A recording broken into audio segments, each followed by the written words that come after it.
कल्पना कीजिए कल के भारत की, एक ऐसी भूमि जहां सिर्फ चमकती गगनचुंबी इमारतें और एडवांस टेक्नोलॉजी ही नहीं, बल्कि जहां मिथकों की पुरानी फुसफुसाहटें जागृत हो चुकी हैं। यह है 2525 का भारत, एक ऐसा राष्ट्र जहां नश्वर और दिव्य के बीच की रेखाएं धुंधली हो चुकी हैं।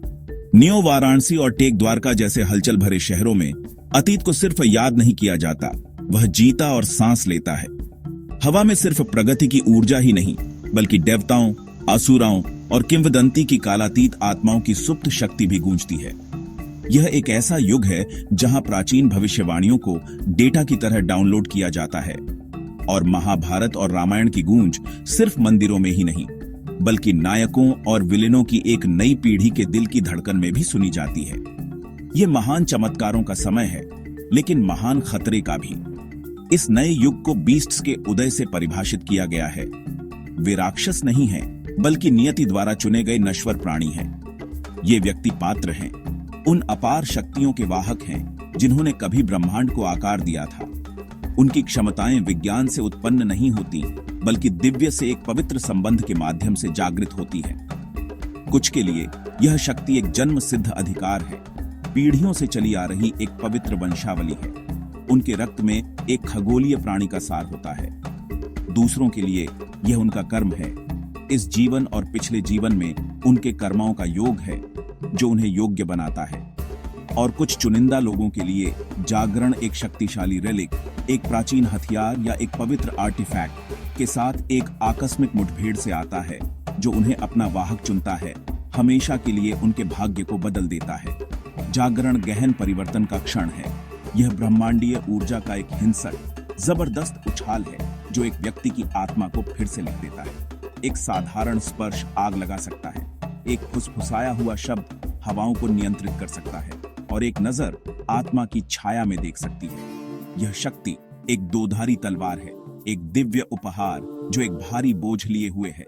यह इन चुने हुए व्यक्तियों को उनके गहरे डर और इच्छाओं का सामना करने के लिए मजबूर करता है। उन्हें अपनी मानवता और अपनी नसों में बहने वाली ईश्वर जैसी शक्ति के बीच एक पतली रस्सी पर चलना होगा। उनकी यात्रा केवल अपनी नई क्षमताओं में महारत हासिल करने के बारे में नहीं है, बल्कि उनके साथ आने वाली गहरी जिम्मेदारी को समझने के बारे में भी है। इस जीवंत अराजक दुनिया में धर्म बनाम अधर्म का सदियों पुराना संघर्ष फिर से प्रज्वलित हो गया है। यह एक युद्ध है जो प्राचीन युद्ध क्षेत्रों पर नहीं, बल्कि आधुनिक भारत की न्योनलिट सड़कों और डिजिटल परिदृश्यों में लड़ा जाता है। बीस्ट्स इस शाश्वत संघर्ष में नए योद्धा है। हर एक को अपना रास्ता चुनना होगा। क्या वे अपनी दिव्य शक्तियों का उपयोग निर्दोषों की रक्षा करने और ब्रह्मांडीय संतुलन बनाए रखने के लिए करेंगे, या वे शक्ति के मादक आकर्षण के आगे झुक जाएंगे, अपनी स्वार्थी महत्वाकांक्षाओं के लिए प्रभुत्व और नियंत्रण की तलाश करेंगे? इस नए भारत का भविष्य और शायद दुनिया का भी उनके द्वारा लिए गए निर्णयों, उनके द्वारा लड़ी गई लड़ाइयों और उनके विश्वासों के लिए किए जाने वाले बलिदानों पर निर्भर करता है। धर्म के लिए मोर्चा संभाल रहे हैं अद्भुत आत्माओं का एक समूह। हर कोई भारत की विविध और शक्तिशाली विरासत का प्रतिबिंब है। सबसे आगे अर्जुन अग्निदेव खड़े हैं, जो एक पौराणिक अग्निधारक वंश के वंशज हैं। उनकी शक्ति अग्नि, सेक्रेड फायर की है। वह सिर्फ आग का इस्तेमाल करने वाले नहीं हैं, वह स्वयं अग्नि है। उनका हथियार आग्नेयास्त्र धनुष शुद्ध सौर प्लाज्मा के तीर चलाता है, जो भ्रष्टाचार को शुद्ध कर सकता है या बुराई को भस्म कर सकता है। अर्जुन कर्तव्य की एक तीव्र भावना से प्रेरित है, अपने पूर्वजों से दुनिया के संतुलन की रक्षा करने का एक वादा। उनकी आत्मा उनकी शक्ति की तरह ही उज्जवल जलती है, बढ़ते अंधेरे के खिलाफ अटूट संकल्प का एक प्रकाश स्तंभ। वह अपनी वंशावली के भार को सम्मान के साथ वहन करते हैं। उनका हर कार्य धार्मिकता के प्रति उनकी प्रतिबद्धता का प्रमाण है। उनके साथ मीरा नागिन लड़ रही हैं, जो पश्चिमी घाट के रहस्यमयी जंगलों की एक संरक्षक है। उनकी नसों में नागों, प्राचीन सर्प आत्माओं का झर और जीवन शक्ति है। ग्रेसफुल और डेडली, वह तरल लालित्य के साथ चलती है। उनका शरीर बदलने में सक्षम है और उनकी नजर अपने दुश्मनों को सम्मोहित कर सकती है। मीरा प्राकृतिक दुनिया की संरक्षक है। उनका मिशन अधर्म के लालच से स्कार्ड जमीन को ठीक करना है। वह रहस्यमयी झर में डूबी जुड़वां कटार चलाती है और जंगल की भाषा बोलती है। पृथ्वी से उनका संबंध गहरा है। जो उन्हें एक दुर्जय योद्धा बनाता है जो प्रकृति की फियर्स प्रोटेक्टिव भावना को स्वयं दर्शाता है। वह ग्लोरी के लिए नहीं बल्कि ग्रह के जीवन रक्त के लिए लड़ती है। फिर रुद्र वायुपुत्र हैं जो वायु देवता के क्रोध और ग्रेस के प्रतीक हैं। हिमालय में पाला गया एक अनाथ रुद्र ने एक भयंकर तूफान के दौरान हवाओं को नियंत्रित करने की अपनी क्षमता का पता लगाया, जिसने उनके मठ को धमकी दी थी। वह अविश्वसनीय रूप से तेज है, गति का एक ब्लर जो अपने हाथ के एक स्वीपिंग मोशन से शक्तिशाली चक्रवात बना सकते हैं या पानी पर ऐसे दौड़ सकते हैं जैसे कि वह ठोस जमीन हो। रुद्र एक मुक्त आत्मा है जो पहाड़ी भिक्षुओं के ज्ञान और करुणा की गहरी भावना से निर्देशित है। वह प्रकृति की अनटेमेबल शक्ति का प्रतिनिधित्व करते हैं, एक हल्की हवा जो निर्दोषों को खतरा होने पर एक विनाशकारी तूफान बन सकती है। उनका दिल उस पहाड़ी हवा की तरह शुद्ध है जिसे वह नियंत्रित करते हैं। प्रकाश के इस सर्कल को पूरा कर रहे हैं दो आत्माएं जो अस्तित्व की फंडामेंटल ड्युअलिटी का प्रतिनिधित्व करती हैं। ताराकाल रात्रि उज्जैन के प्राचीन शहर की एक शांत विद्वान को स्वयं छायाओं ने चुना था। वह अंधेरे को मैनिपुलेट कर सकती है, अदृश्य रूप से यात्रा कर सकती है और रात की चिलिंग शक्ति का उपयोग कर सकती है। वह देवी काली की प्रोटेक्टिव फेरोसिटी का जीवंत प्रतीक है, एक आवश्यक डार्कनेस जो प्रकाश की रक्षा के लिए बुराई को कंज्यूम करती है। उनके साथ जुड़वा अश्विन और नकुल हैं जो एक ही दिव्य सार साझा करते हैं। अश्विन एक हीलर हैं, उनका स्पर्श किसी भी घाव को ठीक करने और जीवन को बहाल करने में सक्षम है। नकुल इसके विपरीत डीके की शक्ति का उपयोग करते हैं, उनका स्पर्श अपने दुश्मनों को उम्र और विदर कर सकता है। साथ में वे जीवन और मृत्यु, निर्माण और विनाश के इटर्नल साइकिल का प्रतिनिधित्व करते हैं। ब्रह्मांडीय व्यवस्था के लिए एक परफेक्ट बैलेंस आवश्यक है। हर प्रकाश को एक छाया डालनी चाहिए और इस नए युग में छाया लंबी और भयानक है। यह एक ऐसे व्यक्ति का रूप लेती है जो खुद को रावण का पुनर्जन्म कहता है। वह पौराणिक राक्षस राजा का वंशज नहीं है बल्कि एक ब्रिलियंट और कैरिस्मेटिक उद्योगपति है जिसने डार्क रिचुअल्स और फॉरबिडन टेक्नोलॉजी के माध्यम से खुद प्राचीन असुर के सार को अब्सॉर्ब करने में कामयाबी हासिल की है। उसकी महत्वाकांक्षा भयानक रूप से सरल है। उसका मानना है कि सच्चा ऑर्डर केवल एब्सोल्यूट पावर के माध्यम से ही प्राप्त किया जा सकता है। वह हर बीस्ट का शिकार करना चाहता है और उनकी दिव्य क्षमताओं को अब्सॉर्ब करना चाहता है। उन्हें अपने अस्तित्व में मर्ज करके एक सिंगुलर ऑल पावरफुल देवता बनना चाहता है जो मानवता पर लोहे की मुट्ठी से शासन करेगा। वह संतुलन को एक फ्लॉ और विविधता को एक वीकनेस के रूप में देखता है। रावण अकेला नहीं लड़ता, उसने शक्तिशाली और भ्रष्ट बीस्ट्स का एक कैबल इकट्ठा किया है, एक डार्क पैंथियन जो उसके टिरानिकल विजन की सेवा करता है।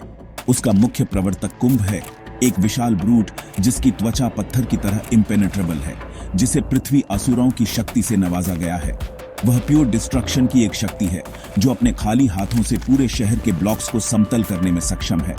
उसके साथ वृत्र स्लिथर्स, एक बीस्ट जो पानी के एक भ्रष्ट रूप को नियंत्रित करता है, काले टॉक्सिक स्लज की बाढ़ पैदा करता है और प्रदूषित डेप्थ्स से प्राणियों को बुलाता है। वृत्र की शक्ति जीवन देने वाले पानी का एक ट्विस्टेड मॉकरी है जो क्षय और प्रदूषण का प्रतिनिधित्व करती है, जिसे रावण की विचारधारा दुनिया में लाती है। उसका जासूस और असैसिन के रूप में शूर्पणखा द शेप शिफ्टर है जो इल्यूजन और डिसीट की मास्टर है। वह अपनी मर्जी से अपना रूप बदल सकती है, सहयोगियों के बीच डिस्कॉर्ड बो सकती है और जहर से भरी ब्लेड्स से शैडोज से हमला कर सकती है। रावण के प्रति उसकी वफादारी कैओस की एक साझा इच्छा और धर्म के ऑर्डर के लिए एक गहरी बैठी रिजेंटमेंट से पैदा होती है। फिर इंद्रजीत है, एक टेक्नोमेज जो सॉर्सरी को एडवांस्ड वेपनरी के साथ मिलाता है। वह एक भयानक विमान उड़ाता है, एक उड़ने वाला रथ जो खगोलीय वेपनों से लैस है, जिसे उसके डार्क मास्टर की सेवा के लिए रिवर्स इंजीनियर्ड किया गया है। इंद्रजीत की जीनियस केवल उसकी क्रूएल्टी से मेल खाती है। निर्दोषों पर विनाशकारी शक्ति अनलीशिंग में खुशी पाता है। अधर्म की यह लीग धर्म के नायकों का एक डार्क मिरर है। वे केवल खलनायक नहीं हैं, वे ऐसे व्यक्ति हैं जिन्होंने एक अलग रास्ता चुना है, यह मानते हुए कि शक्ति की उनकी खोज एक राइचस कॉज है। रावण ने उन्हें आश्वस्त किया है कि शक्ति ही एकमात्र वर्च्यू है और करुणा एक वीकनेस है जिसका शोषण किया जाना चाहिए। उनकी प्रेरणाएं प्राइड, ग्रीड और सच्ची शक्ति की एक गहरी मिसअंडरस्टैंडिंग में निहित है। उनका मानना है कि सभी शक्ति को एक शासन, रावण के शासन, के तहत एकजुट करके वे सभी संघर्षों को समाप्त कर सकते हैं। यह ट्विस्टेड फिलॉसफी उन्हें अविश्वसनीय रूप से खतरनाक बनाती है, क्योंकि वे इस विश्वास के साथ लड़ते हैं कि वे दुनिया के सच्चे सेवियर्स हैं, भले ही वे इसे इटर्नल डार्कनेस में डुबोने की धमकी देते हैं। इन दो शक्तियों के बीच का संघर्ष सिर्फ महाशक्तियों का टकराव नहीं है, यह भारत की आत्मा के लिए एक लड़ाई है। यह धर्म बनाम अधर्म का सदियों पुराना युद्ध है, जो एक आधुनिक मंच पर खेला जा रहा है। हर किरदार, नायक और खलनायक दोनों अपने कर्मों, अपनी नियति, अपनी विरासत और अपने आंतरिक नैतिक कंपास द्वारा आकार दिए गए अपने स्वयं के कर्म के संघर्ष में फंसा है। अर्जुन को यह सीखना होगा कि सच्ची शक्ति उस आग में नहीं है जिसे वह वील्ड करता है, बल्कि उसके दिल की वार्मथ में है। मीरा को अपनी फियर्स प्रोटेक्टिव इंस्टिंक्ट्स को करुणा के साथ संतुलित करना होगा।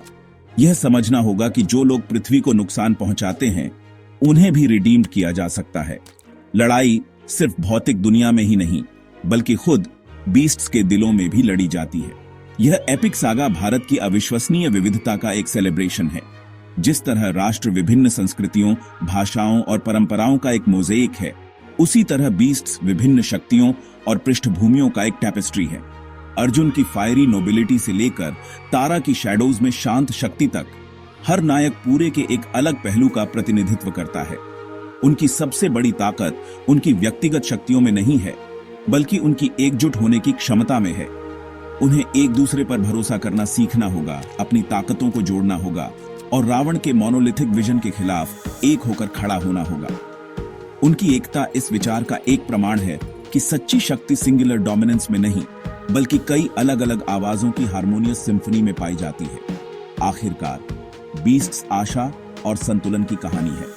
यह सिखाता है कि प्रकाश छाया के बिना मौजूद नहीं हो सकता है, और सच्ची जीत अंधेरे को मिटाने के बारे में नहीं है, बल्कि संतुलन बनाए रखने के बारे में है।